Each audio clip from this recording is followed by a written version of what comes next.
I call the Planning Commission meeting for February 10th, 2022 to order. We'll begin with the pledge.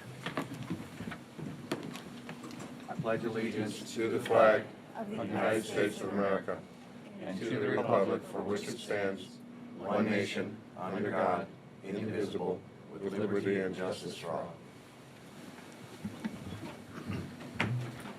Joe, will you please call the roll? Mr. Crocker. Here. Mr. Haddon. Here. Mr. Perkovic. Here. Ms. Small. Here. Mr. Tiedemann. Here. Mr. Varga. Here. Mr. Cook. Here. I'll entertain a motion for the approval of the minutes from the regular meeting, January 20th, 2022. So moved. Second. Joe, please call the roll. Mr. Crocker. Yes. Mr. Haddon. Yes. Mr. Perkovic. Yes. Ms. Small. Yes. Mr. Tiedemann. Yes. Mr. Varga. Yes. Mr. Cook. Yes. On tonight's agenda, we have two public hearings, and we'll follow this format. First, the applicant will be given the opportunity to explain what he or she would like to do at a particular location.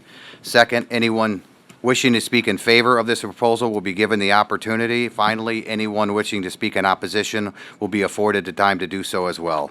Or some people may just have questions, and we'll try to get those answers. With that in mind, we have a conditional use permit for a personal care services as a similar use at 8500 Station Street, Suite 285. Is that applicant here? Please come up and, Mr. Chairman? yeah, We'll have the record reflect that Mr. Haddon has recused himself and stepped down from the dais. thank you. Thank you. Please come up and tell us a little bit about what you want to do. I would like to open a personal care service and retail boutique in the Matchworks building where I carry a variety of self-care products, some of which you saw in the report. Will you give us your name and address? My name is Karen Haddon. I'm at 8189 Plains Road, Mentor, Ohio. Thank you. Do you want me to start again? No, it's okay. So I want to provide a space where people can come to discover products that can be simple and fun for adding wellness and self-care into their day, with a special emphasis on people who are battling cancer and other illnesses, and providing products to help with issues such as side effects and other things that may arise with just finding comfort during treatment, as well as helping those who are caring for loved one, as well as people such as caregivers, and then of course products that different kind of products related to helping with grief as well. So it's kind of a one space to provide all of that. Thank you. Is there anybody here wishing to speak in favor of this? I will note that we did receive a couple letters that are in favor of this proposal. Is there anybody wishing to speak against this proposal? This public hearing is closed, and it's 7:03. Anything from the administration? I just would note that the administration feels that the use is similar and compatible with the other uses already operating within the Matchworks building. Within the last 5 years, we've had at least 5 other uses approved in the same manner. The Matchworks building is a bit unique. It's not your typical manufacturing district building. It's kind of evolved over time, and the uses are much softer in nature, and so this is consistent. Thank you. Anything from the fellow commission members? Question. Mr. Crocker? Question for the applicant. Do any of the services that you're going to provide, does it require like a state license or anything like that? No? No. Okay. No. Thank you. I have one question. How did you come up with the name Helicopter Daughter? The helicopter daughter is based on, if you know what the helicopter mom is, if you've heard of helicopter mom, yeah. So when my parents were sick, my dad was diagnosed with metastatic prostate cancer, and then my mom had a chronic illness. Sorry, so just give me a minute, it just happens for a couple seconds. But so I became their caregiver, and it was 24/7. So when I was dealing with healthcare personnel, I found that different ways to break the ice with them, because I was very, involved. So I asked a lot of questions, and certainly, sometimes they can get a little standoffish because you're asking questions. And so because of that, I would just joke with them and tell them that I was, a helicopter daughter, and it lightened the mood between them. They knew what kind of person that I was. They knew that I was involved with this care. And so when I was trying to find a name for the store, I felt that that kind of fit the overall theme of the store. Thank you. Anything else from the commission members? With that, I'll entertain a motion. Move to approve? There are three conditions. With three listed. conditions. Oh, I'm sorry, with 3 conditions. Second. Joe, please call the roll. Mr. Crocker, Yes. Mr. Perkovic, Yes. Ms. Small, Yes. Mr. Tiedemann, Yes. Mr. Varga, Yes. Mr. Cook. Yes. Thank you. Thank you.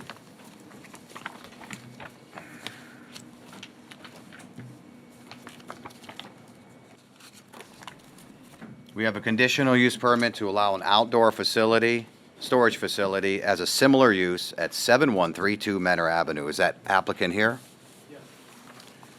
Please come up and state your name and address for the record and tell us a little bit about what you want to do at this location regarding the conditional use permit. My name is Jim Huey. I'm at 723 East 348th Street in East Lake, Ohio.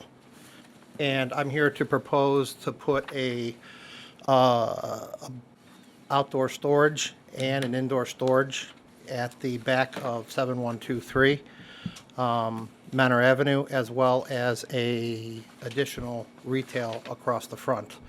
The additional retail space will be 7,200 square feet with multiple tenants. And then the back area behind will be a storage facility open in the back. I don't know if you guys review it or see the plans. And then right behind the volleyball courts, if you guys are familiar with the bumpers out there, that will be a storage facility. And then also what we will do across the front of bumpers is take the existing parking out of there, make landscaping and patio, and the existing area across to the east will then be an additional parking that will go down the entire length of the facility with landscaped areas and berms for basically hiding and some decorative areas, and that's the sort of sense. Thank you. Oh, sure.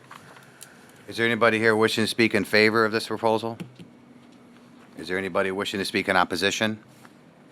This public hearing is closed, and it's 7:07. Kathy, anything from administration? Specific to the conditional use permit, we have 4 conditions noted within the staff report.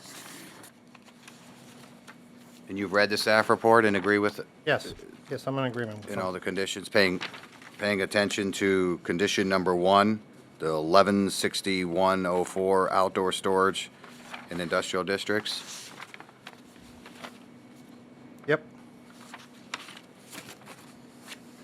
Is there anything from the or from commission members?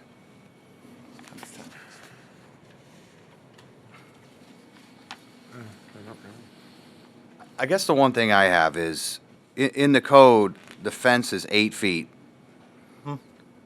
And nothing can be above it.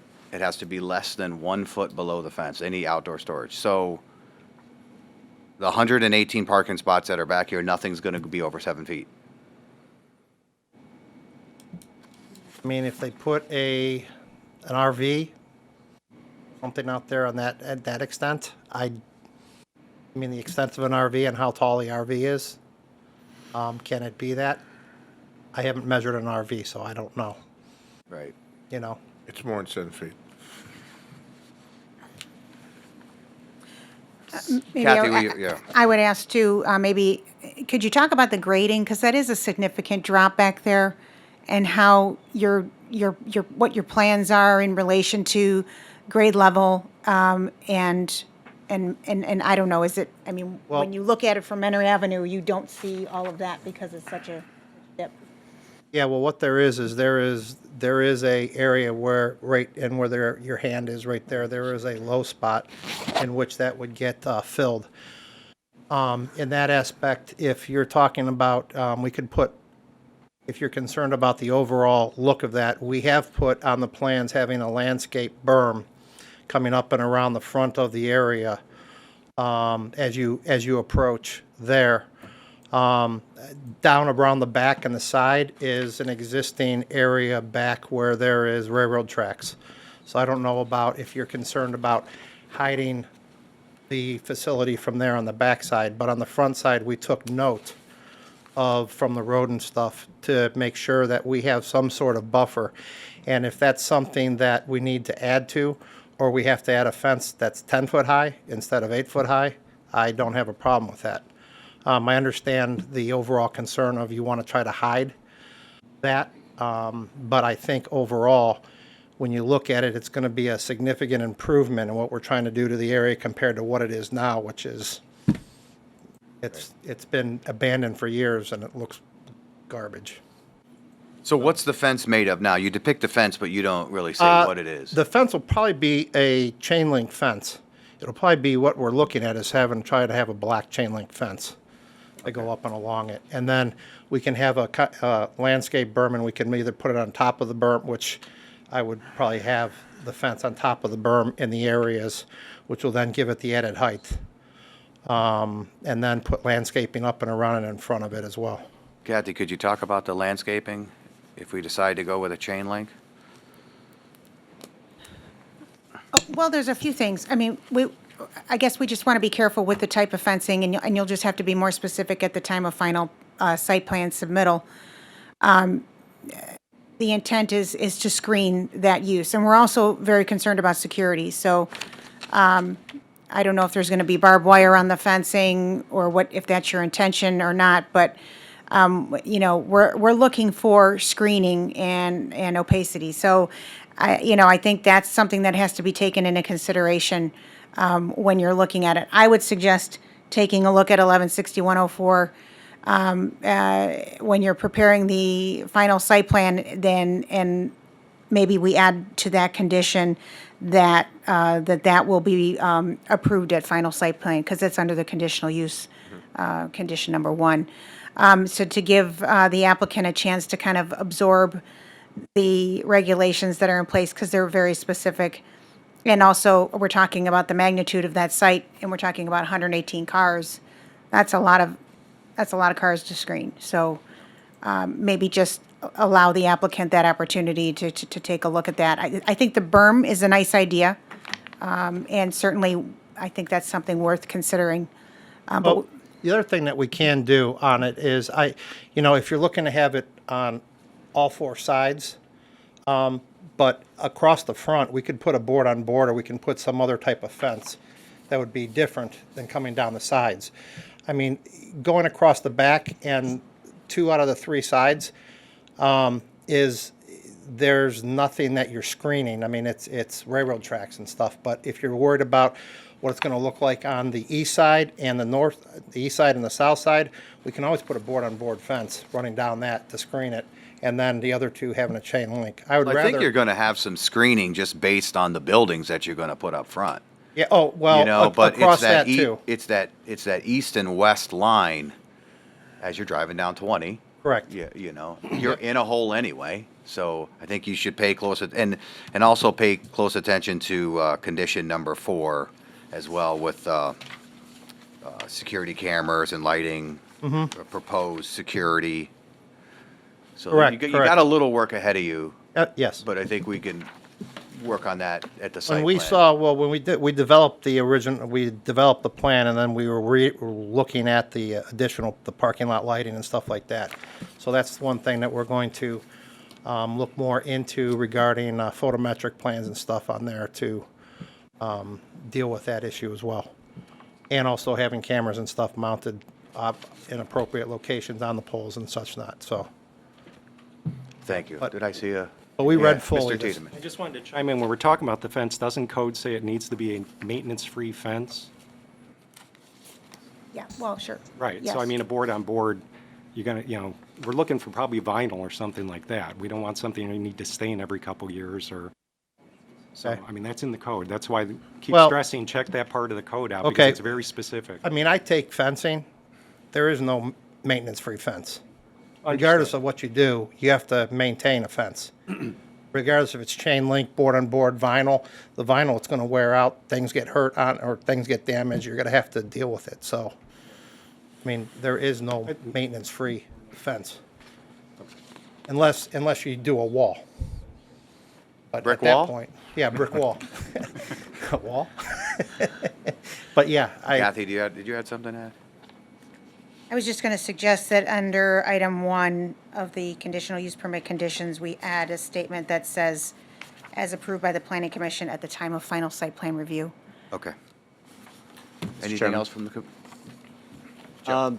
By way of background, part of my job is to figure out how things can potentially be turned into something which may violate the law. Obviously, we don't allow used car lots, for example, in the city unless they're associated with a new vehicle dealership. So I would encourage the commission to maybe do a little bit deeper dive. It's a large parking lot which is being proposed here.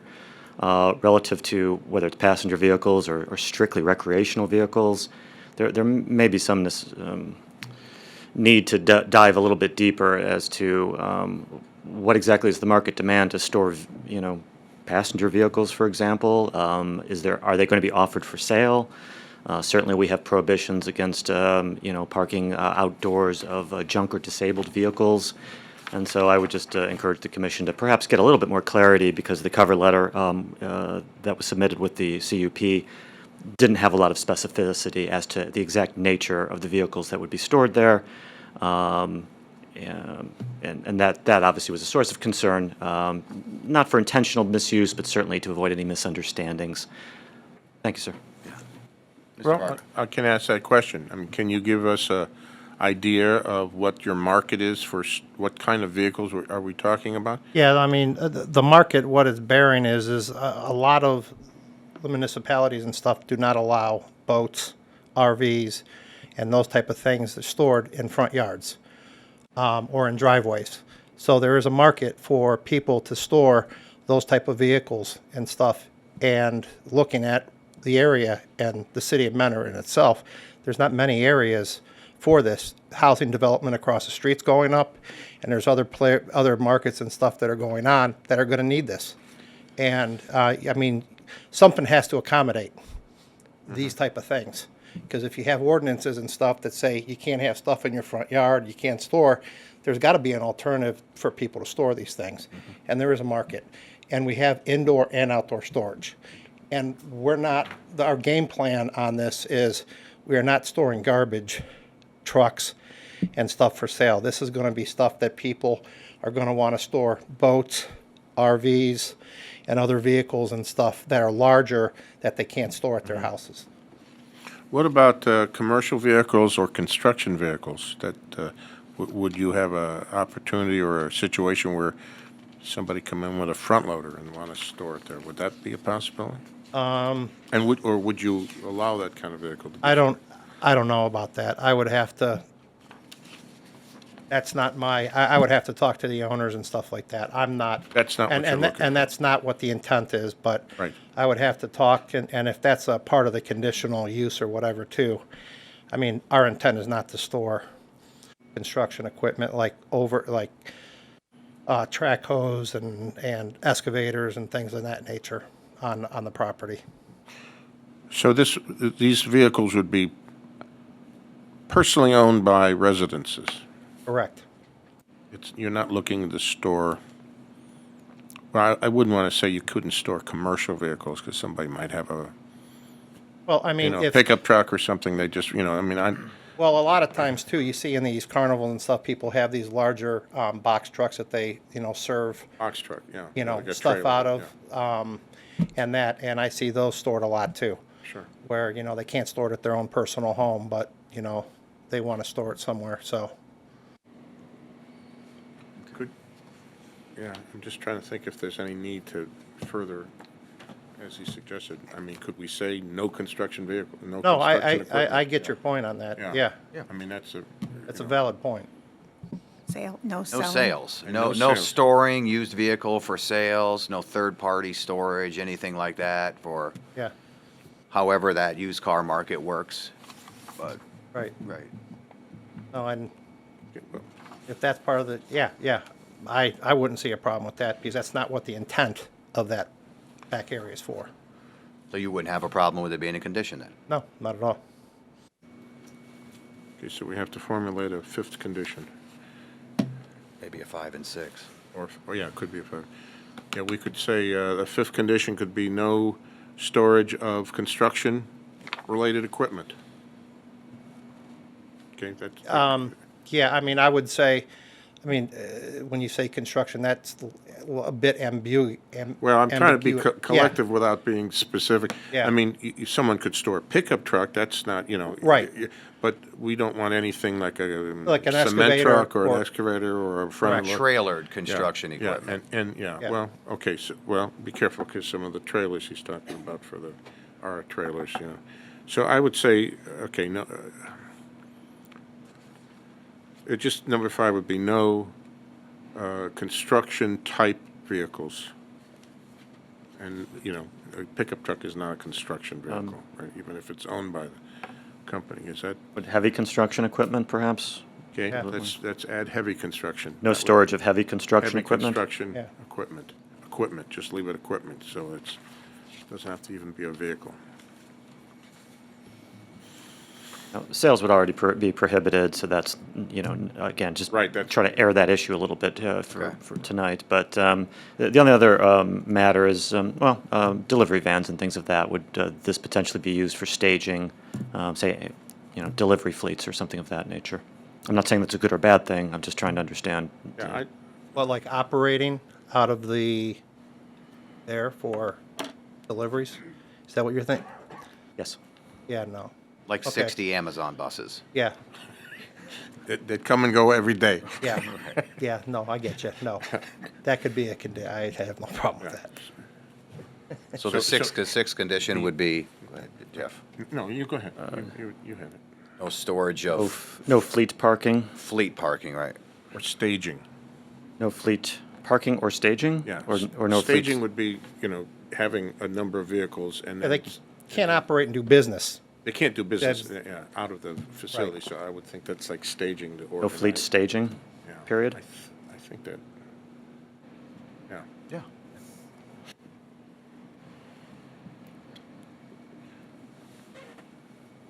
Is there anything else? No?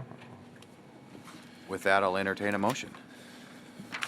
And this is just for the conditional use permit, right? Right?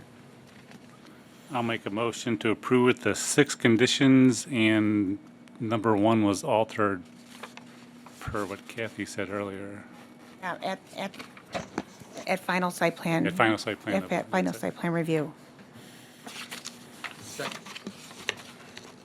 Hold on. Here, hold up. Let's get that number 1. Yeah, the modification of the first condition, what precisely was that? At the end of the sentence, at the time of final site plan review. Planning Commission shall approve at the time of final site.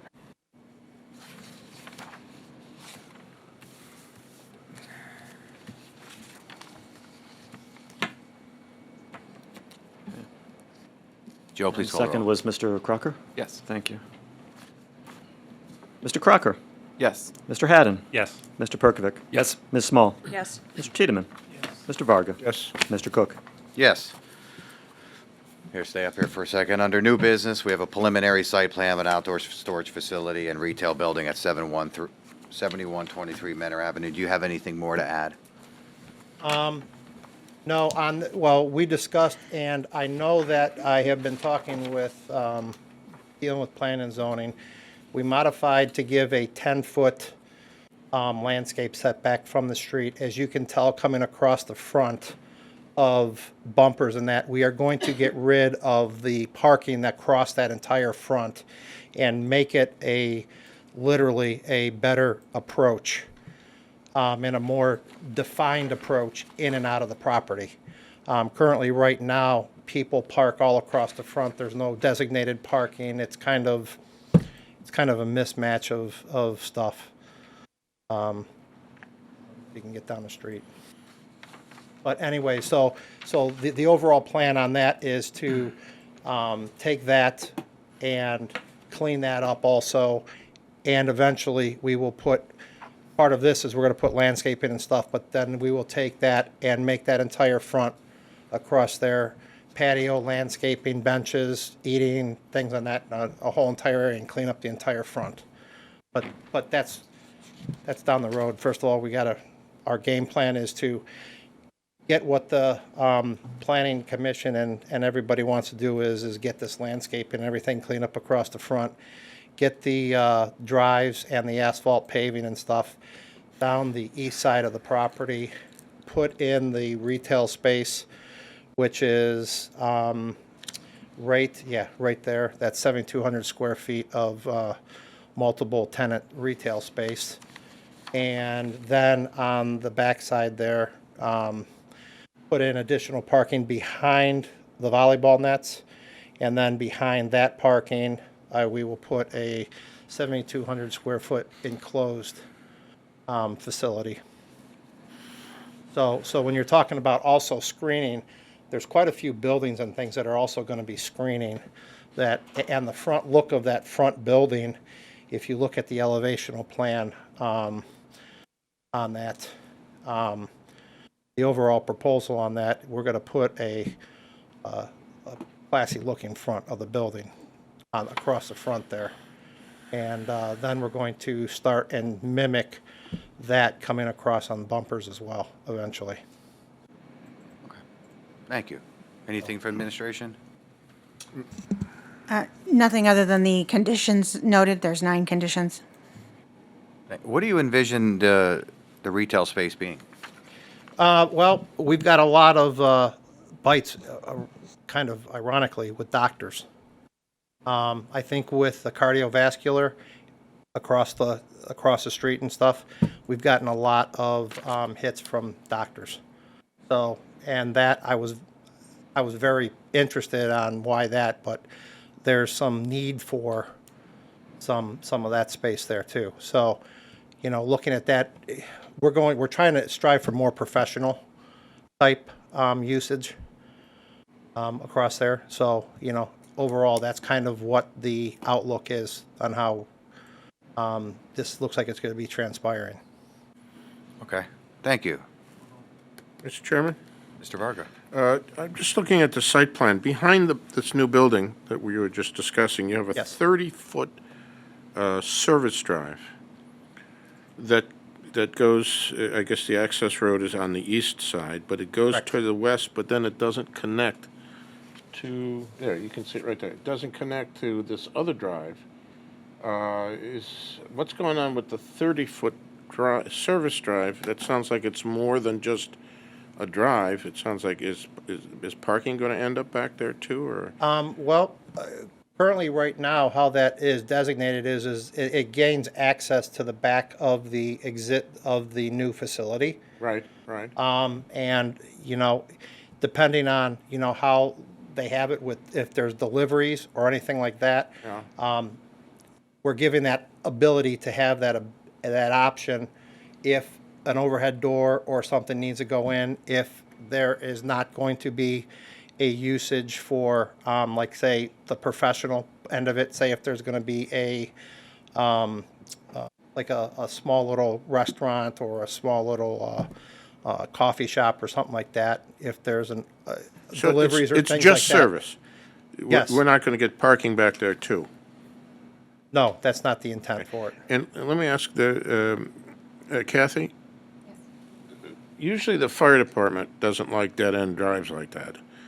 They usually like to be able to circulate around. They probably haven't looked at this yet, have they? The fire They department? have. So they don't have a problem with the dead-end service drive going behind the building and then there's a drive right next to it? It just would seem that they'd want those connected just so they can Well, circulate. we did make a condition that the proposed dead-end parking aisles shall be provided some sort of turnout. No, but that's not a perk, that's just a service drive. We yeah. can add the language that the service drive in addition to the parking aisles, so, because it does dead end just like the other two, so, I mean, we can make that same comment, but, I mean, certainly the fire department I'm always just has that thinking, concern. yeah, I'm just thinking about the fact that, they pull back, if for whatever the reason they pull back there with a truck, they're gonna have to back out of there, even, it's almost wide enough to turn around, but not quite, We could easily connect coming in I would just, to that. it's mostly, in my mind, just convenience for even for service and for, get a service vehicle in there, they could just drive through rather than having to do a three-corner turn, so maybe that's connected. Point taken, yeah. And I see again, your- this is just preliminary, so we're just talking about it. Yeah. And You bring and a I- valid point up, looking and- at it. yeah. And I just, and that parking, those 18 and 18, or, I don't know, what, 18 Yeah. and 15 spaces, those spaces are for what purpose? That is for the restaurant. That's restaurant parking? Yep. Okay, so all the Yeah, parking that- on the side, parking on the back, that's Parking restaurant on the side, parking there, Okay, and parking good. across a lot of the front Yeah, over here. towards the street Right, is all that's fine. for I just the wanted, restaurant. Yeah. wanted to make sure that that wasn't some kind of vehicle storage too. No, so- no. No, it No, didn't that- make sense, but I just Yeah. wanted to clarify. Yeah, because right now, there's really no parking in the back. What it does is it's kind of an open lot that they kind of I know, it's haphazardly. disorganized. Yeah, disorganized. Yeah. How they kind of just And- sit there and, And just for the sake of this is preliminary, so I just want to throw it again. The nature of this fence, as the code referred to it as, is opaque. That means you can't see through it. So there are things you can do to a wire fence that you might be able to do. I'm not sure what the city is going to accept, but I just wanted to reinforce that theoretically putting up a cyclone fence isn't going to meet the opaque aspect of what is in the code. So that you just need to look at that more and maybe talk to the city about it. Okay, that's all I got. Mr. Crocker? I do have some concerns about the overall security of the site. Are you sure that you'll have adequate security to prevent the access from the current parking lot or the parking lot for the restaurant, so they do not have access to the storage area? I well, mean, what there's cameras, going to be fences? is there's going to be a fence around the entire perimeter. Okay. And then there will also be a gate with access control only for those people that have access getting in and out of that overall area. Then, storage facilities in that, they have people that are, if anything does happen, people are on call. And there are people that monitor and deal with these, the overall storage facility. Also, you're going to have cameras up as well as monitoring the space 24/7, so. Okay. Just concerned, because I know there's a lot of traffic there late at night, and, at the opportunity for someone to get back We there don't and need get in people there. trying to get into the Okay. facility and, right. Mr. Varga? I just had one other question I forgot. There's a parcel of land now that's at the very back between this development and the tracks. Is there any foreseen use for that, or is that basically going to go undeveloped? I'm not familiar with what Okay, you, if you scroll all the way down, there's the fence line here, and then there's this space out there. What is there something happening there? No. no, there's And nothing. that's still part of this parcel. Well, yeah, well, what there is on that backside, if you go to the grading plan, on the grading plan, if you go back there, there is a detention pond and that we're creating in that space up in there Okay. in order to handle the, But that's all that's ever going to be back. that's right. Okay. That's right. That's fine, thank you. Is there anything else? I do think there is a need for some retail space there. I mean, there's like 130 houses going in across the street, so I think Something's gonna be, yeah. there'll be some need there for some Yeah. retail, so. But I was shocked at the overall, when we started to put some feelers out, doctors and stuff in that area too, so I was, Well, that's great. whatever transpires out of it. With that, I'll entertain a motion. A motion to approve with 9 conditions? I don't think we changed any condition, right? Condition about the service drive? That could just be incorporated in the final, right? This is preliminary, right? They can review it with everybody. I don't think we need to We'll make a add, condition. it, I mean, I'll Just talk to see you. if it makes sense, right? So the 9 existing conditions. Second. Joe, please call the roll. Mr. Crocker? Yes. Mr. Haddon? Yes. Mr. Perkovic? Yes. Ms. Small? Yes. Mr. Tiedemann? Yes. Mr. Varga? Yes. Mr. Cook? Yes. Thank you. You guys. Final site plan of a restaurant, Panera Bread, at 7373 Menor Avenue. I see those applicants are here. Please state your name and address. And tell us a little bit more about what you want to do.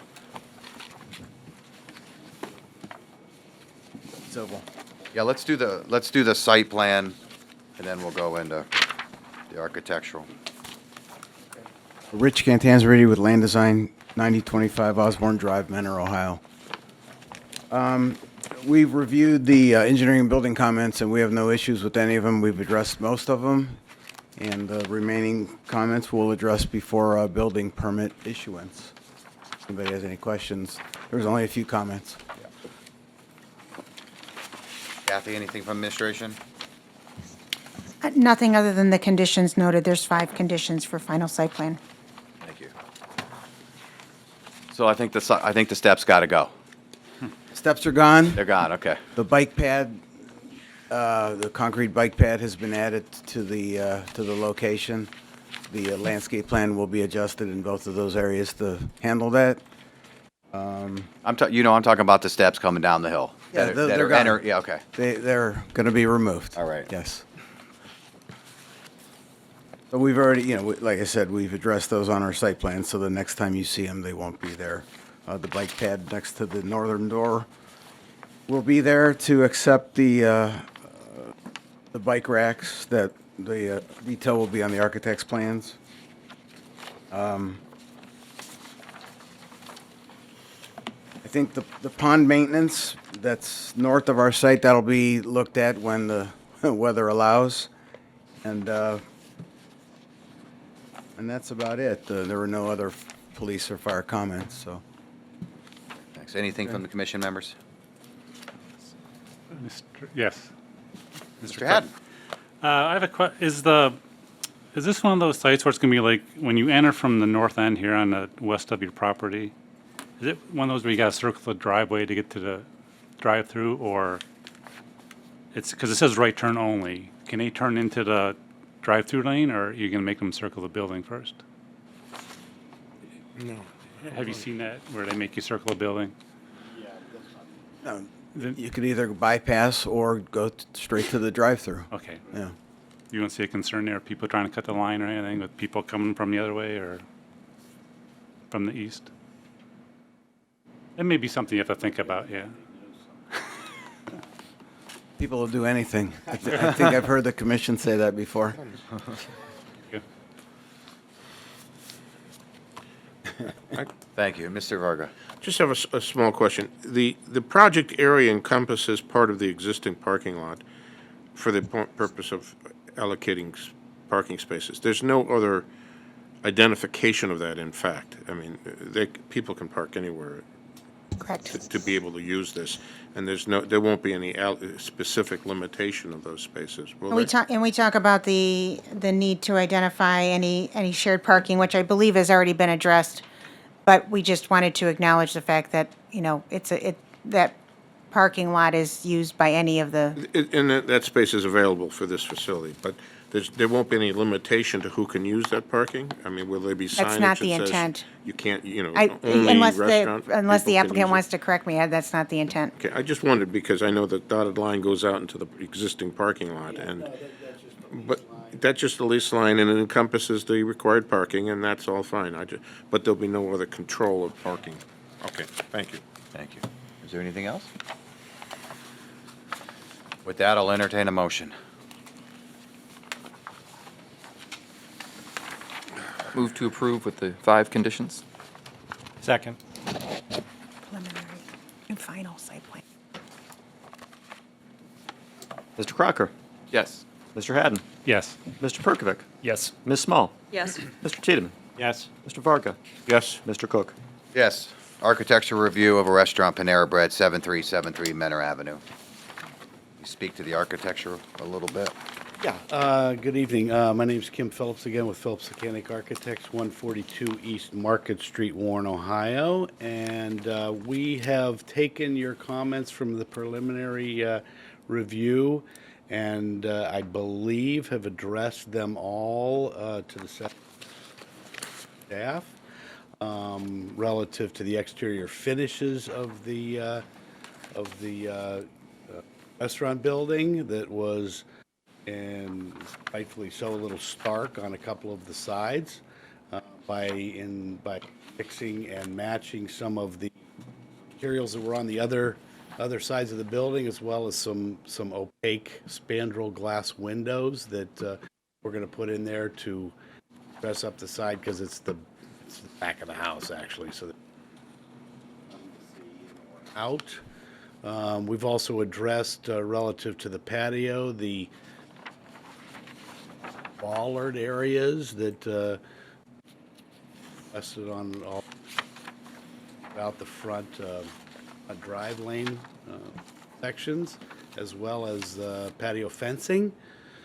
And we've also addressed the rooftop screening of the HVAC equipment and included a sightline study as well in the packet, that we're good to go. Thank you. Hey, Kathy, anything? No, we have 3 conditions noted. Anything from the commission members? Kathy, do we want to? The materials? We can pass it around.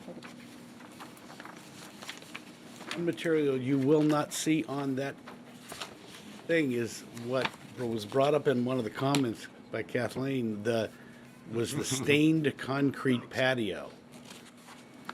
We are not intending to stain the concrete patio. That's something that came out of St. Louis, and we've tried that in the past, and all it does is 5 years from now, it's faded and terrible, and yeah, so have standard concrete. Thanks. I know there was a lot of work put into this, so, especially from the utility side, so, yeah, good luck. With that, I'll entertain a motion. I'll make a motion to approve with the 3 conditions. Second. Joe, please call the roll. Mr. Crocker, Yes. Mr. Haddon, Yes. Mr. Perkovic, Yes. Ms. Small, Yes. Mr. Tiedemann, Yes. Mr. Varga, Yes. Mr. Cook. Yes. Thank you. Miscellaneous review to transfer conditional use permit at 9090 Menor Avenue. Is that applicant here? Please give us your name and address and tell us a little bit about what you want to do. Mike Campola, 11447 Viceroy, Concord, Ohio. Just transferring the use permit from Ganley. Nothing's changing, the building's not changing. Thank you. Kathy? I just make a note for the record that the permit holder will be KG Automotive LLC, but the landowner will remain as currently on the Lake County records. Thank you. Anything from the commission members? With that, I'll entertain a motion. I'll make a motion to approve with the 4 conditions. Second. Joe, please call the roll. Mr. Crocker, Yes. Mr. Haddon, Yes. Mr. Perkovic, Yes. Ms. Small, Yes. Mr. Tiedemann, Yes. Mr. Varga, Yes. Mr. Cook. Yes. Thanks. Thank you. Thank you. Miscellaneous review of a parking lot improvements at 9669 Menor Avenue. Please give us your name and address and tell us a little bit about what you want to do.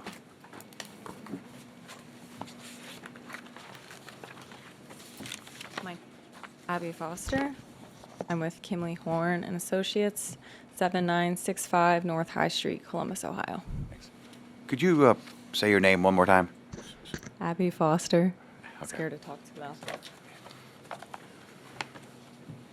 All right, so I am here representing Target, and they are proposing a drive-up parking lot expansion to the existing drive-up spaces already on site. So Target's drive-up program is an online ordering.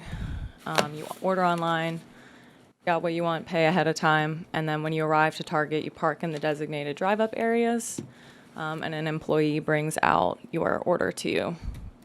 So our scope of work includes restriping the existing drive-up spaces as normal parking and expanding and relocating those spaces and adding the corresponding signage. Thank you. Anything from administration? Nothing, Mr. Chairman, other than the conditions noted. Anything from commission members? Mr. Chairman, I Mr. just Haddon. have one comment. I'm assuming between the drive-up stalls, that's a walkway for the employees? You mean like between the two stalls? Between the two that- drive-ups, yeah. Correct. So when you get to the second island, are you gonna remove portion of that island to put a walkway there, or they have to walk around that island to get to those people parked there? Yeah, so this was actually one of the conditions. Oh. We are stopping, well, it wasn't a condition, but we just wanted to clarify. Yeah, I had sent over a revised plan today. The walkway stops. It does not interfere with that existing island as there's a tree right there. So, yeah, the intention is to stop the center aisle and then resume it on the other side. Just curious. Thank you. Thank you. Is there anything else? Just a question. Mr. Varga? So people drive in, Correct. they park in the space, they call on their cell phone, is that, or are they, how does that work? How do you know that they're there? So they have an app on their phone, and then part of the Fine. signage that we're installing is in every stall there will be a number, and then when you park in your space, you just sign in to what numbered stall you're in, and they bring it out accordingly. So there will be no queuing at the curb. It's not like a drive up. You will park. And they won't get out of their car? They don't have to get out of You their don't have to car. get out of your car. The employee brings it to you. Very good, thank you. Thank you. Is there anything else? With that, I'll entertain a motion. Motion to approve with the 5 conditions. Second. Joe, please call the roll. Mr. Crocker? Yes. Mr. Haddon? Yes. Mr. Perkovic? Yes. Ms. Small? Yes. Mr. Tiedemann? Yes. Mr. Varga? Yes. Mr. Cook?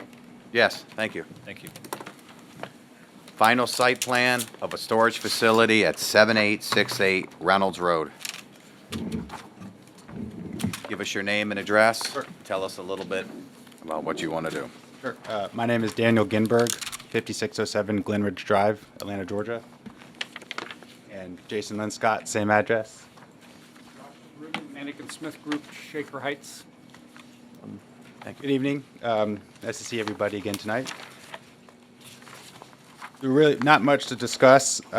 We reviewed the proposed conditions, and last time we were here, the screening of the outdoor storage, there was discussion about that, and at the time, we weren't sure how to screen, or that there was discussions about the fence height, and my experience, I've done a lot of these, my experience is 6 to 8 feet for the fence height, and so I just wasn't comfortable committing to something that I didn't have a lot of experience with. So, and with the short turnaround time to get a site plan resubmitted to be on this agenda, we kept it at 8 feet with the tree landscaping that you see before you.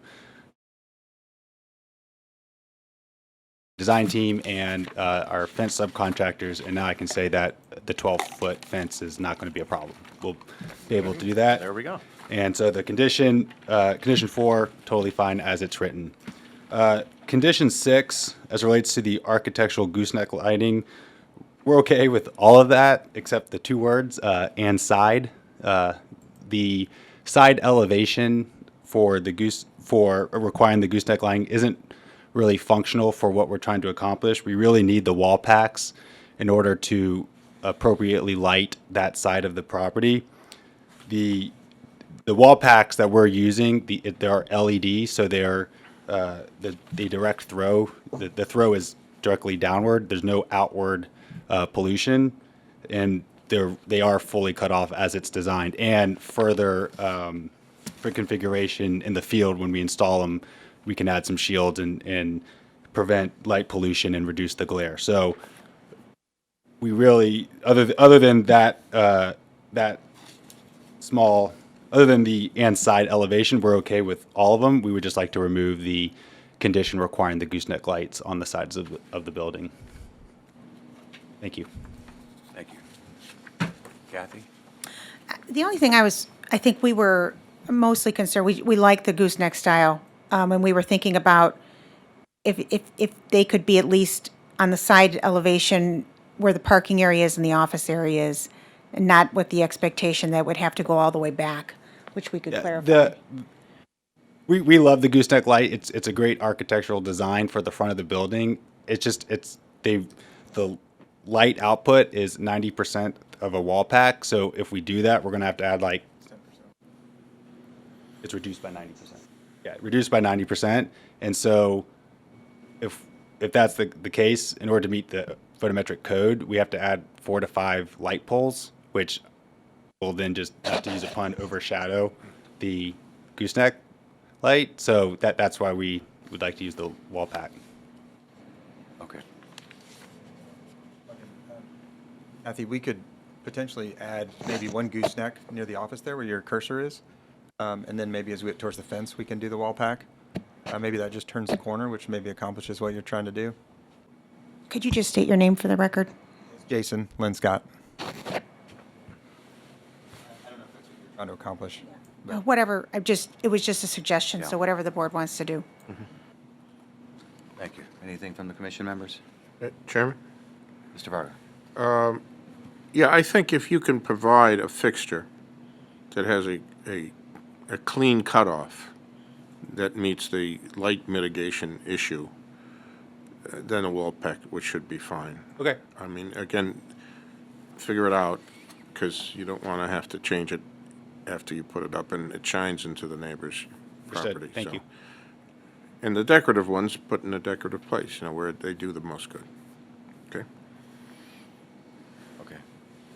I did have one thing. The fence that the fence that you're putting up, it's on the north perimeter, and it kind of wraps around on the west side and then just stops, like right at the edge of the detention pond. Okay, there we go.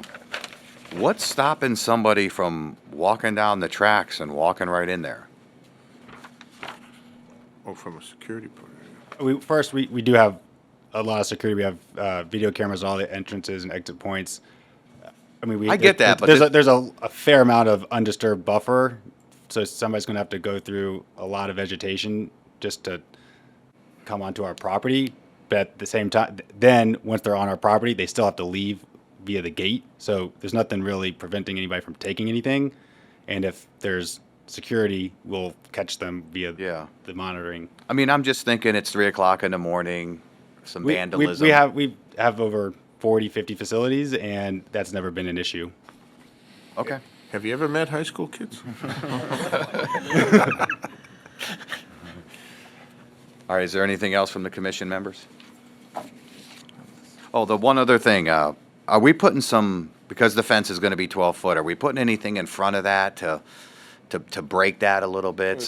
There's existing vegetation on the other side. Okay, all right. Well, they also proposed vegetation, so, Sure. Yeah, and did you want to modify the one condition? yeah. Okay, just we're our intention is with the 12-foot fence, the arborvitae trees would no longer need to be installed because we're meeting code.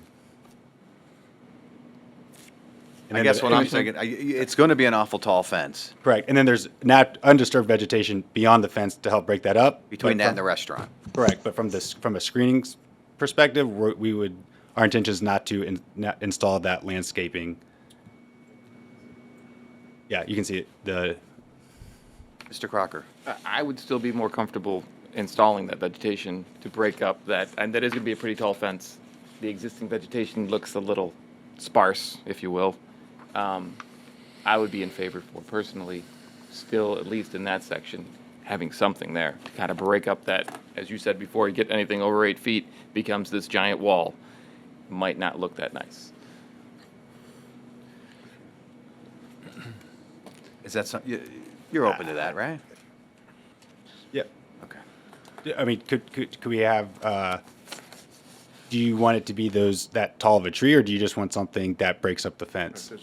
Yeah, I don't think it has to be, 12 feet tall. If but- you want but some something- landscaping to help break up the fence Correct, and shrubs, correct. I mean, we can do Right, something like that. Be a good Okay. neighbor. It's going to Yeah, look nice over there. Okay.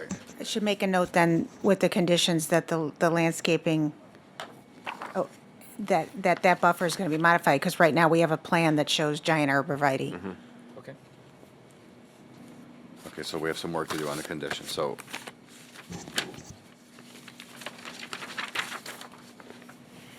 So Kathy, help me a little bit. So number 6, we're taking out the gooseneck style down lights.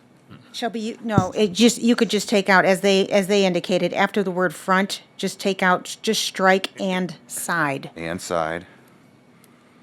just front elevation of the building.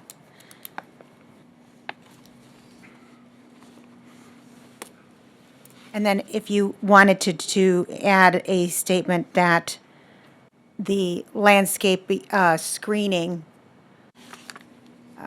against the proposed fence will be modified and further reviewed and approved by the administration. I like that. Joe, you got that? No, I actually didn't. Were you, I was still on the gooseneck. That's item number 6. Decorative Scratch outs. architectural gooseneck style downlights side. shall be used on the Just front, delete the words "and side" after "front." on the front elevation. Yep, that's it. And then the 8th condition would be the proposed landscape screening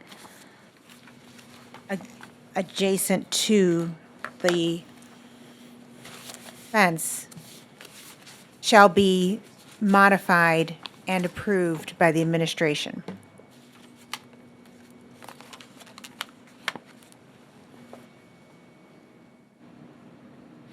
Mr. Chairman, Mr. Crocker? is the applicant okay with that language? You yep. comfortable with that? Yes, Okay. thank you. Sure. And also, the architectural review, 7868, we're going to, because there's no proposed conditions, we're going to take one vote on 8 and 9. Okay, so with that, I'll entertain a motion. Motion to approve with the 8 conditions? Second. Joe, please call the roll. Mr. Crocker, Yes. Mr. Haddon, Yes. Mr. Perkovic, Yes. Ms. Small, Yes. Mr. Tiedemann, Yes. Mr. Varga, Yes. Mr. Cook. Yes. Thanks. Thank you. You going back south? You don't like snow? Final subdivision plat for Brookview Reserves Phase 2 and 3 to create 103 residential lots at Johnnycake Ridge Road. I see those applicants are here. Please come up, give us your name and address, and tell us a little bit about what you want to do. Jim O'Connor, Pulte Homes, 387 Medina Road, Medina, Ohio. Travis Coyne with Boning and Associates, Keith Filipakowski with Pulte Homes as well. So, Mr. Chairman, Yes. a few spellings of those names might be helpful for the record. Yeah. Thank you. Kowski, spelling is F as in Frank, I-L-I, P as in Paul, Kowski.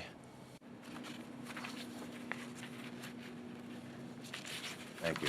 All right, Jim, you got the floor. okay, well, we're back before you for the next 2 phases of the development. Phase 1 is currently under development. The model homes are under construction. And so we are now commencing and working through the final engineering for Phase 2 and 3. And this is the next stop to come before you for recommendation for approval for the plat, so that we can continue to move through the final engineering process. Yep, and I'm available for, I know it's been a long evening, so I don't want to drone on endlessly. I'd love to, but out of respect and courtesy, we'll just take any questions you have. Thank you. Is there anything from the administration? We have 13 conditions noted for both phases 2 and 3, a recommendation for approval. And these Oh, are I'm all sorry, we do have one modification to number 11. to number 11 that we provided you at the beginning of the meeting. And Joe has that, right? Yes, sir. Maybe you can read that for the record. Okay. They're all single-family homes, right? They are. Because there was a little bit of a confusion on ranch and single-family. The ranch are single-family. That is absolutely correct. All It's right. just different styles. I got you. Is there anything from the commission members? Mr. Chairman, Mr. Haddon? I do have one comment with the Deepwood Boulevard, or I don't know if it's Deepwood Boulevard, but that driveway that comes from the east there, where you're putting your new cul-de-sac. Is there any plans to, and it's probably going to be in a Deepwood side, to remove that portion of, driveway there, or is that all on them? No, that was actually very sensitive. And I did, Okay, I'm I did sorry. actually put a slide in there of the landscaping detail at that cul-de-sac, right there. So this was very contentious as we went through the initial entitlement process, and that was the solution is that the road is actually truncated right there at the property line, and then from there forward, it is really just going to be an emergency access vehicle Okay. they wanted absolutely no through traffic and no connection there. And the only question I have, if I could get clarification from everybody, because we just want to remain consistent, and this was part of that approval, we were showing landscaped island there, and that's one of the conditions in the staff, you want that removed. Yep. Okay. Yeah, that was a general consensus with all of the departments that they wanted. They're just nothing but a nightmare for maintenance purposes. Okay. Moving forward, so. So just flat concrete? Yep. And, okay. Was there another one in there too? Yeah. There are On two, Scarlet yes. there, or in the What is front? that, what is that In the street? front. It's in the front. Bronco? Yeah. Bronco. Anything Galleon. else? Mr. Chairman, Mr. Varga. with the contentious location, in order to, I know that on our side, or the project side of this project, that link, that connection that's only used for emergency purposes will be maintained, I think snow removal, by this project, by their homeowners association. When they get their snow taken care of, they're going to maintain that. That is correct. Is there an agreement that the Deepwood subdivision will keep that little piece of drive to access this, that they will also keep that clean or clear? Because the obvious way to plow that street is to take the snow and push it to the end, right? Well, that would include our little piece of access road on their side of the property. Can we get a understanding that they maintain that to be clear of snow, for snow removal? Because it won't do anybody any good if the fire truck shows up and there's a 8-foot mound of snow across that property line. Joe, do we have any? I don't have an answer for that. That is not a dedicated road on the, in the Deepwood condominiums. I would imagine the administration can reach out and explain to them the necessity of making sure their plow operators don't pile up snow there. I mean, it would be a homeowners association agreement on their side, right? To be responsible for clearing that. We just can't make that a stipulation of this project. I understand, I but think I think you're getting too far into the weeds, frankly. I think there is easement rights that could potentially be enforced by Okay, I the just- developer here. So if it is obstructed, that likely violates those existing easement rights, and I think it's something that can probably be worked out. As long as there's some mechanism to And if, maintain. understood, clearance. Again, can't say it won't be a problem, but then again, what we've seen recently with the amount of snowfall, even on dedicated public streets, they can, you can run out of room. So, yeah, there's absolutely no guarantee. It might not get piled up over there periodically, but if it becomes a problem, certainly I would suspect that there are some measures to deal with that problem. Sure. And it benefits both communities, depending on what the issue is. The emergency vehicle needs to access it. Correct. Deepwood condominiums do have some pretty good site circulation over there.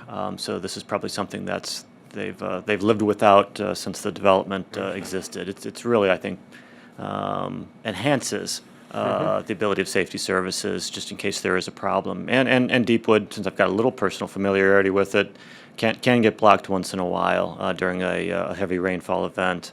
Occasionally it has been blocked. Unfortunately, there's the Deepwood Center that provides a sort of a relief access over there. So your concerns actually are very valid. We have seen some issues over there in the past, readily addressed, but nonetheless, Well, we can't, like happen. you said, can't make it a condition of this approval, but I just had that question. Yeah, of again, I how that's suspect gonna if it's a problem, again, the easement rights would not allow for it to be obstructed, and therefore a snow pile, albeit temporary, would constitute an obstruction. So it's probably something that the the parties can work out, and if the city needs to intervene, potentially could do so with its persuasive authority. Okay, thank you. Thank you. If I could add one comment, that's actually a very, very good comment. And so, since we will have a gate across there, and there will be signage on the gate for emergency vehicles only, access must be kept clear at all times. We already have a sign going on there. Both that- sides. Yeah, that we could have that, and then they would see it, and the plow operator would know, I can't block that. Yeah, thank you. Kathy? I just have one question, and Jim, just because I know we got this late today, those items that you referenced there, the language that's up top, is that on the current landscape plan now? Those would be, that would be on the landscape plan, yes. Okay, I didn't look, so I just wanted to make sure, since I know we just got that today, so. Is that same language on the plat as well, or that emergency access shall be provided, or? Talks right here. No, but I seen that. Oh, you just show right away. You just show right away, going right to, it's public right away, all the way to the end, okay.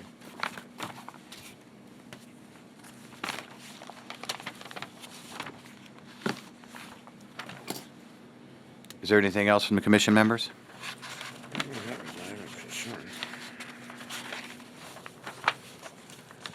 With that, I'll entertain a motion. And if- I'll make a As Ms. Mitchell indicated prior to the meeting, she passed out a modification item number 11. I don't know if that was actually read into the record or not. About to right now. Okay, thank you, sir. Will you read that in, number 11? I'll entertain a motion. Entertain a motion to approve the 13 conditions with the modification to the 11th, being an addition, it says, and further update in the product portfolio booklet and exterior color collections dated November 5th, 2021, from Pulte Homes and accepted by the city. Thank you. Second. Joe, please call the roll. Mr. Crocker? Yes. Mr. Haddon? Yes. Mr. Perkovic? Yes. Ms. Small? Yes. Mr. Tiedemann? Yes. Mr. Varga? Yes. Mr. Cook? Yes. Thank you. Wasn't so bad. Preliminary site plan of a restaurant reconstruction, McDonald's, at 7700 Reynolds Road. I see that applicant is here. Will you come up, state your name and address, and tell us a little bit about what you want to do?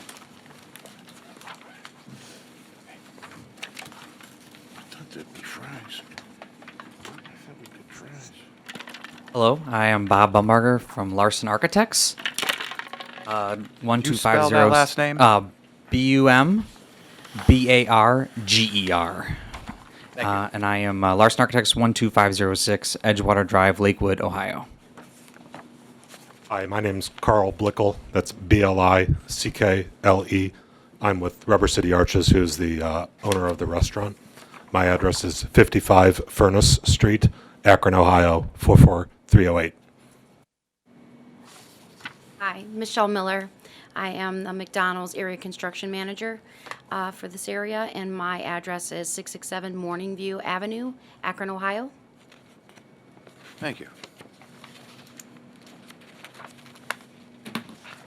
We would like to rebuild the existing McDonald's on Reynolds Road.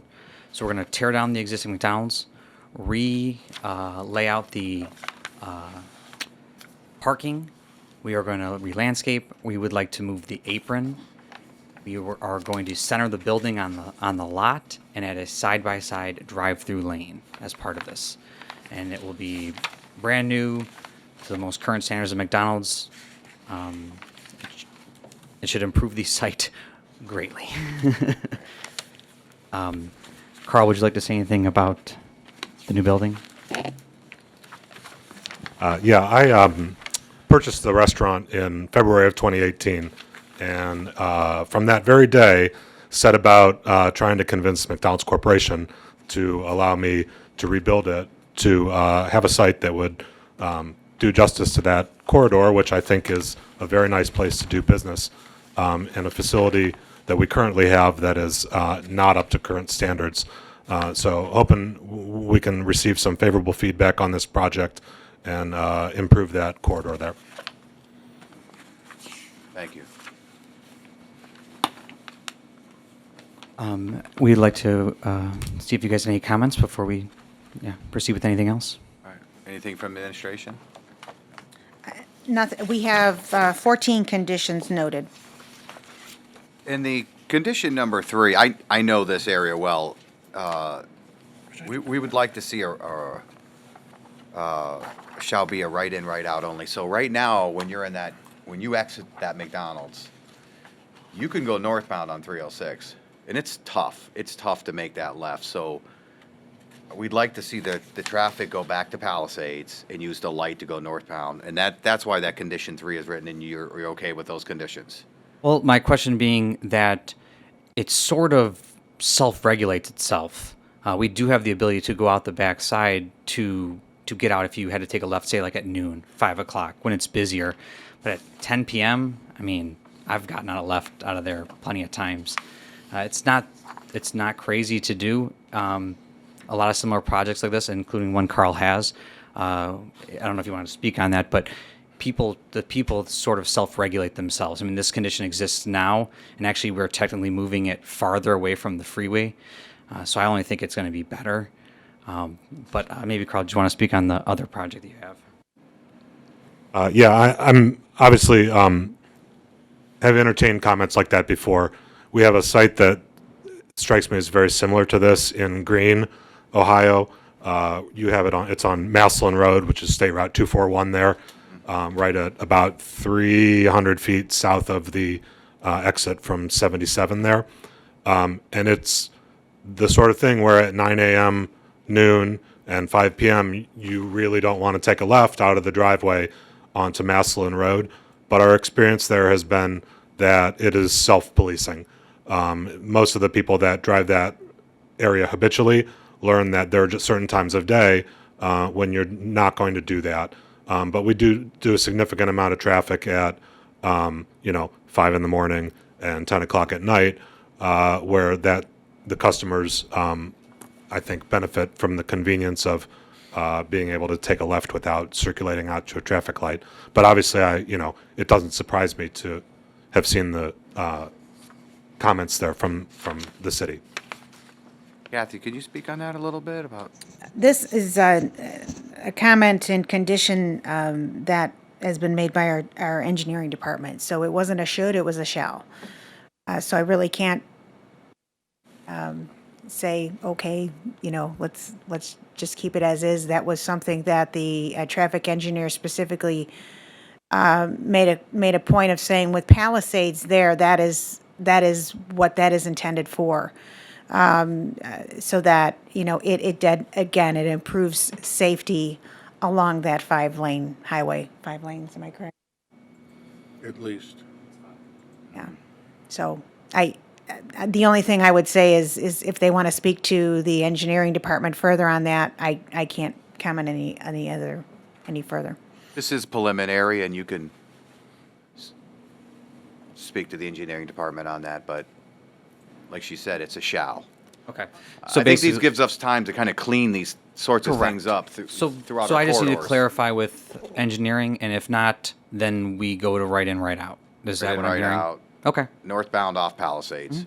I think the condition should stay as is, and then Just if for now. the engineering department wants to add another condition at final site plan, they will. Okay, because we're going to see you again. Thank you. Kathy, is there anything else? Nothing. Nope. I can address a couple of these conditions I know directly, and then a couple I have questions on.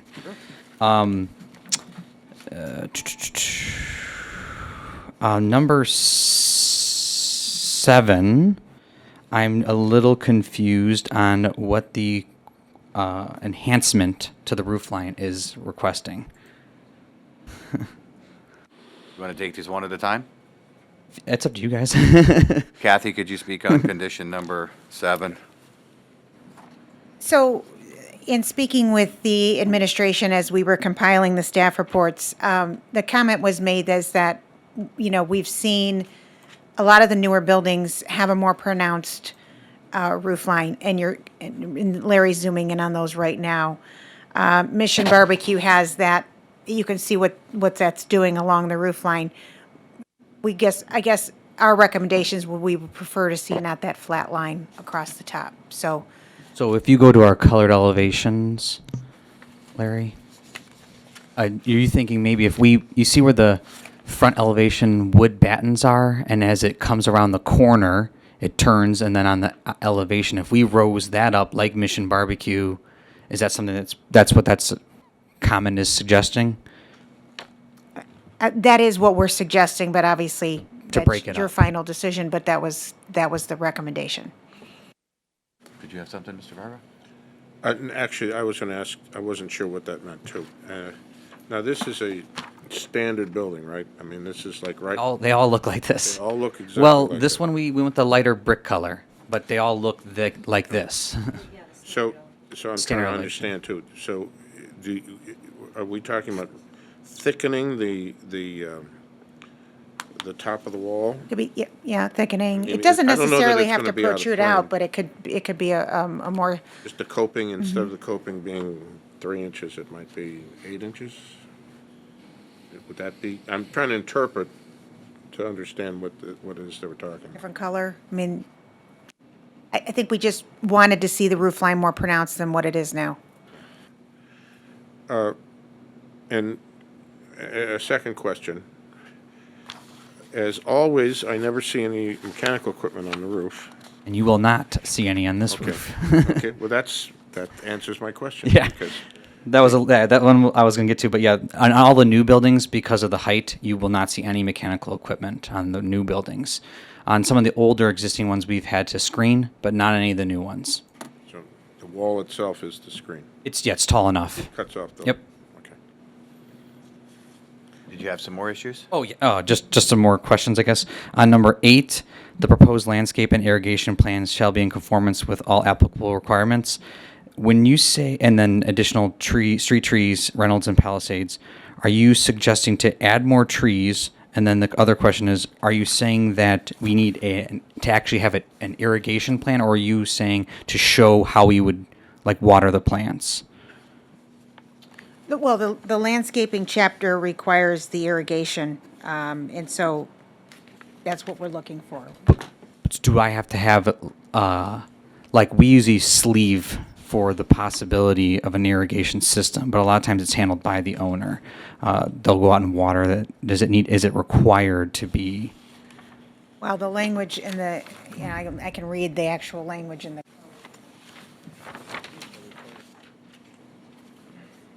Which is it, right? So we're looking at specifically 116209, and that's item D. Irrigation systems with sprinkler heads shall be installed and used for all landscaped areas in new commercial and industrial construction. Okay, so you will have to, okay. Then we agree. And then for the additional trees, are you suggesting that we put some in front Yes. of the store? No, just along the, and that's a requirement that's, let me just refer to that section specifically. Yeah,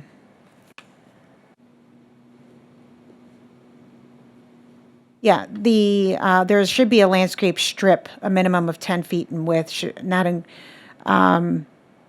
which shall be located between the parking lot area and the right-of-way. So it requires one tree for every 40 feet of adjacent right-of-way. And so we were looking for more than just that shrubbery that you had there. Okay. And I will say, thank you for the very helpful landscape plan. We don't get those as detailed and with the plant photographs. That was very appreciative, so, in our review. But that's all we're looking for, is for you to meet that requirement. So when we make that comment, we kind of just say, kind of go back to the landscape chapter and just take a look at it, but that's what we're looking for, and that's 116207B. our longest standing vendor relationship is with our landscaping company, who has been working with and for us since 1960, believe it or not, through 2 generations of ownership on both sides. So we'll do the landscaping right. Okay, great. So we'll agree to that. Number 9, if you want to bring up the site plan, suggests that no more than 15 spots be in a row. The question being the 16 that are on the south side.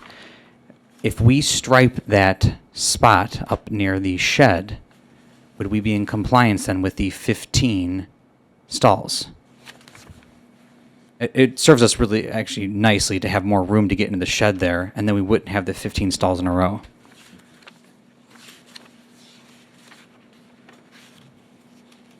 So you're saying the striped area there, Larry's going to blow it up. Yep.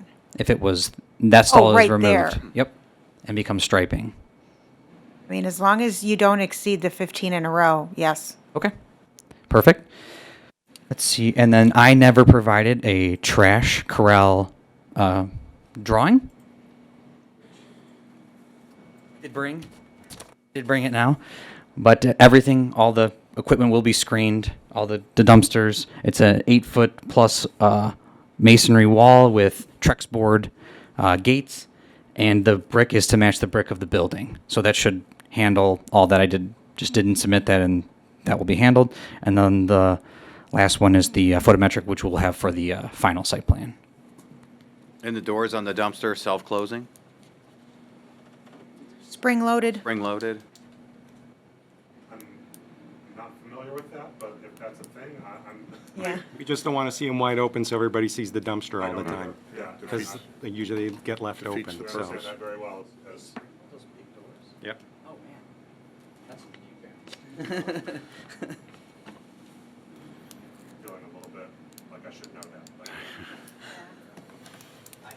I haven't seen a spring load, but that is something that we can look into, obviously. Okay. I had something for the construction manager. How long's the project from the minute you close to the minute you want to open? How many days do you? It's roughly 115 days, something Okay. like that. All right. Mr. Chairman? Mr. I did have a Dedeman. question. You touched on, you called it a storage shed. On here it says storage building. What exactly is that over by the dumpster?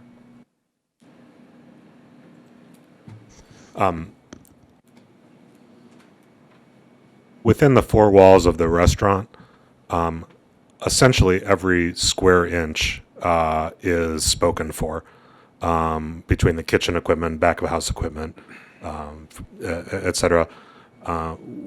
We have found that we benefit from the ability to have storage for the things that there are no space for inside the restaurant. Sometimes it's as simple as snow shovels and other small equipment that we would use for maintaining the facility inside and out. Okay. So what kind of structure would that be?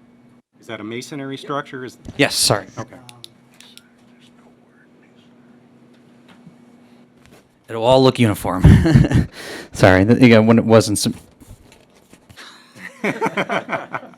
It will all look uniform. It will look like it's just part of the entire structure. It is all masonry, and then there's just a door on the east side that lets you into the shed. So it's all part of the dumpster Yep. enclosure? Yep, All it's- just flows together? All in the same masonry, same height. I mean, it has a little bit of height for the actual roof structure. It's enclosed. Great, thank you. There is a roof, right? Yes, it is enclosed. And no mechanical equipment on the roof. Had to leave it with a joke. Are you clear on all the conditions now? Absolutely. I think, let me just double check real quick.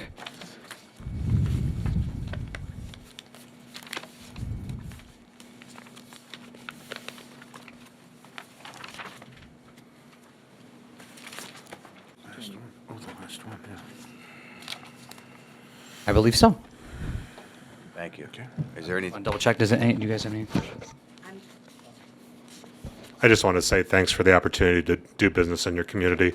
I'm new here, but we're doing our very best to build and run a store that will make you all proud. Thank you. Thank you. Is there anything else? With that, I'll entertain a motion.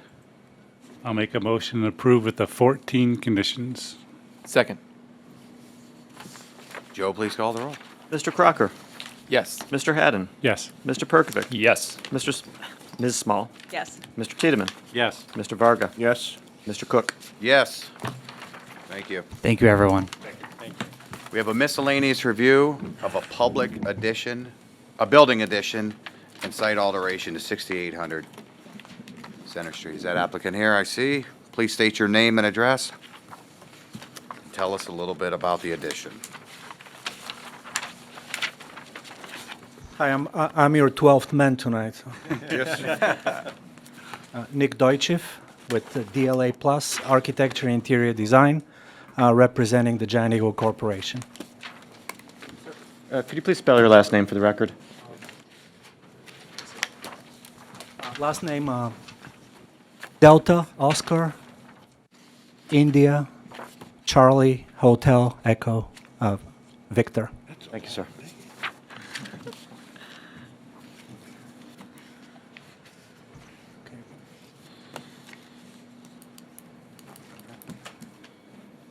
So the proposed project is an addition to a Getco convenience store and drive-through that was just completed. And our clients had entertained and reserved land for a future expansion. And I guess the corporate arm decided to complete the expansion as planned before they opened the store. So the addition is east of the completed building. And it's about 1,700 square feet on the side of Center Street. The addition has the full depth of the store, and it's about 25 feet wide. And the materials in which and the geometry of the addition blend in with the existing building. As you can see on this image, the addition is on the right-hand side and uses the same materials as the completed building. Some architectural features on the addition. We have pushed it back from the facade of the existing building about 4 feet, allowing the existing storefront and existing canopy to return, abutting the new addition. Again, the materials are the same. We have opened a couple of clear glass windows on the front of the building. And then maybe move on to the next image. We have, well, that is the old, already existing building. Maybe we can move on to the next image. This is probably a good one, but maybe the elevations are best. So the front, so this is the side facing Center Street, and we had submitted a solution, and then we received the comments, and the comments asked actually for more architectural features on that facade. So we had a very small window, and in lieu of that, we're proposing about a 10 by 10 glazed opening. This has to be a faux window, so it's going to be a full window, but it's going to be in front of a solid wall. And we believe that this adds interest to the facade facing Center Street. So this is, in a nutshell, the proposed addition. All right, thank you. Kathy? We're going to pull up the original elevation that was submitted, and I guess they just submitted that to us, the revised, and you can see there the small faux window, which is in what's proposed. So if you are in agreement with the changes, I would just, for the record, then note that this is the updated right elevation as submitted on February 10th, which is the date in the corner. And I see that they're showing foundation plantings, Which is required. which is required, which does not show up in the three-dimensional view.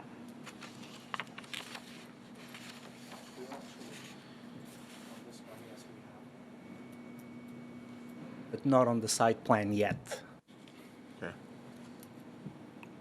Okay, is there anything else from the commission members? I have one question. Mr. Varga?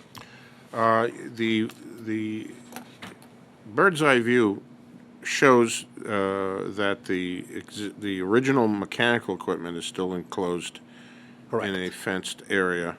Does this then assure us that there'll be no mechanical equipment in this new addition? Correct. So what we did is we extended the screening. There's a natural parapet of the building, which is part of the Yes. architectural prototype. Mhm. But we did have a mesh type, perforated metal type screening. And we had initially placed the rooftop equipment in that corner, so it's like fully tucked. We expanded the outline, we expanded the area covered by this perforated metal screening, and we're in conversations with our engineers attempting to put all the equipment in that well. So one there will space. not be visible equipment on the roof. This is the design intent. A question for the city. This is a perforated screen. You can see through it. Does that meet the requirements of shielding the mechanical equipment? I mean, I'm thinking that you'll still be able to see it, but it'll be behind a screen. And I believe so. I guess I'd ask the architect, because we've been seeing more of that type This of kind, right. screening, most recently on the Starbucks building over on Plaza. Right. That's very similar, and I think, and again, maybe the architect could speak to that seems to be a style that's. And that I they're know it's going for in. air movement and stuff like that, yeah. Correct. And yeah, I mean, we have been using this, and the actual building that was constructed actually utilizes this already. So we don't see an issue with visibility of the rooftop equipment. We believe that the screen screens it enough so it's not obtrusive. Yeah. Thank you. Is there anything else? One Mr. other Varga. question that this shows up on the plan that I don't know if it was there before. We have some kind of enclosure at the lower, that would be at the southeast corner on the south elevation. What are we enclosing there? What is that? Propane. Propane? Okay, and and then there's a bicycle rack right next to it. That meets the screening requirements of the that's- city? One pretty good-looking screening wall. I mean, you see the pillars on the side. Yeah, It no, I mean, blends in it's- so well, you can almost not even Okay, tell. That's fine. I just want to make sure that, that's what that is and that we're all on board with that. Okay, that's fine. Thank you. With that, I'll entertain a motion. Motion to approve with 4 conditions. And make a note of the east elevation submitted on February 10th, right? Yeah, so that would be, I'm sorry, that would be item 2, I would say, because we indicated that we would approve that as part of the building permit review, so maybe that could be modified to indicate, instead of as part of the building permit review, that,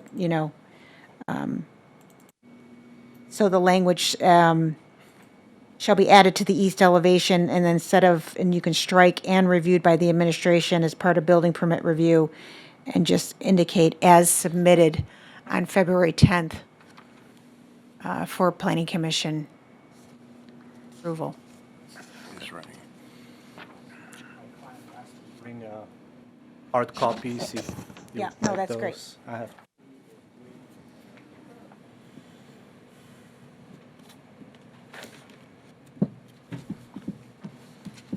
You all set, Joe?